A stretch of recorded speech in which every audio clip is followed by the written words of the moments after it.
Bonjour à toutes et à tous, merci pour votre invitation et merci d'organiser un panel sur ce sujet clé pour la durabilité de l'Europe. Les marchés publics en Europe représentent 14 à 16% du produit intérieur brut. Ils ont donc un grand effet d'entraînement pour tout le reste de nos pratiques économiques. Quel monde voulons-nous pour demain? Les mobilisations à travers l'Europe continuent de nous le dire. Un monde écologique et socialement juste pour toutes et pour tous. C'est précisément l'ambition affichée du Green Deal qui marque cette mandature européenne. Notre objectif est clair, que les produits et les services en Europe soient durables par défaut. Il n'est pas acceptable que le poids de la transition écologique repose sur le consommateur ou la consommatrice. Ce n'est pas à eux et à elles de faire un travail de comparaison de durabilité entre chaque produit et chaque service. L'ambition du Green Deal, c'est de mettre toute la puissance et les ressources économiques et humaines de l'Union au service d'une planète durable et des droits humains. Ceci étant notre ambition, il est nécessaire que les critères de durabilité deviennent les critères par défaut dans les marchés publics.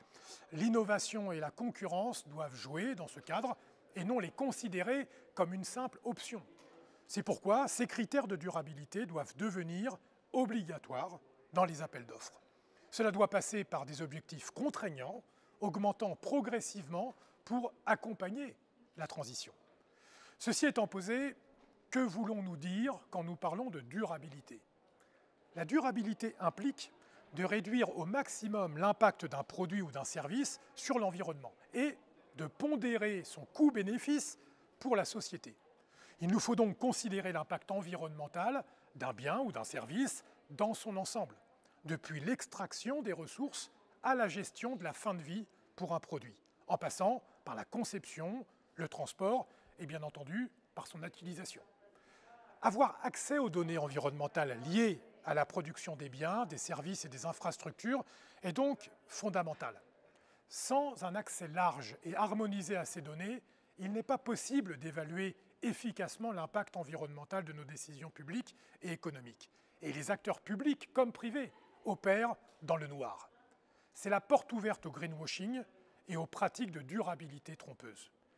Nous avons envoyé une lettre ouverte à la Commission en ce sens il y a quelques semaines en créant un statut de données environnementales d'intérêt général. Nous pouvons offrir un accès large aux données essentielles à la réalisation du Green Deal et de nos objectifs environnementaux. Notre avantage comparatif en Europe ne se construira pas sur la privatisation du savoir et la soumission aux grands groupes au détriment des petits. En mettant en commun des données publiques de qualité, nous permettrons à toutes et à tous de participer à la création d'une société écologique et sociale. Lorsque nous avons les données, il apparaît clairement que la durabilité suppose de créer des produits et des infrastructures de qualité qui ont vocation à durer le plus longtemps possible. La plus grosse part de l'impact environnemental se concentre en effet au stade de l'extraction des ressources, de la production et de la gestion des déchets, et non au stade de l'utilisation du produit. Puisqu'une économie durable ne peut pas reposer sur la production constante de choses nouvelles qui gaspillent les ressources naturelles limitées, il nous faut encourager de nouveaux business models. Ceux-ci ont de beaux jours devant eux, avant le développement de la seconde main, du reconditionné, du recyclé, de la réparation, du upcycling, des applications numériques sobres, de l'économie d'usage. Toutes ces applications gagneront à être développées de façon plus professionnelle et industrielle afin de les rendre accessibles et bon marché pour les consommatrices et les consommateurs.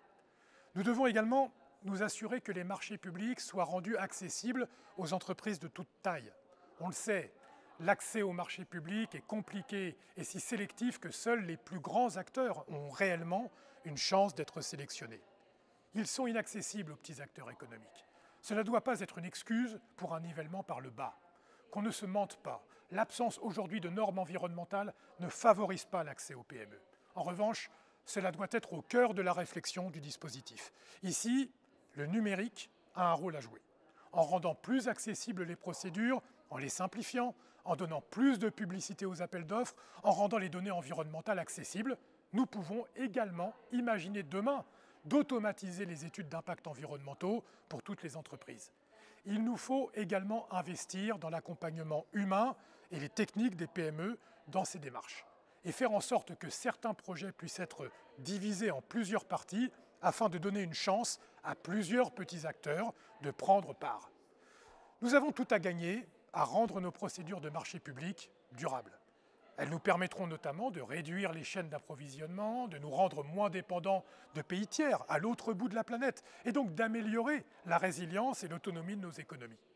Une réciprocité effective dans les marchés publics avec les pays tiers et un accès adéquat pour les PME et les entreprises sociales et solidaires peuvent être facilement encouragés par l'introduction de critères d'attribution préférentiels.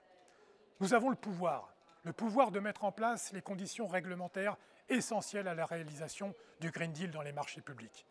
Dans la continuité de nos travaux au Parlement, nous encourageons la Commission et le Conseil à adopter le même niveau d'ambition sur ces dossiers. Je vous remercie.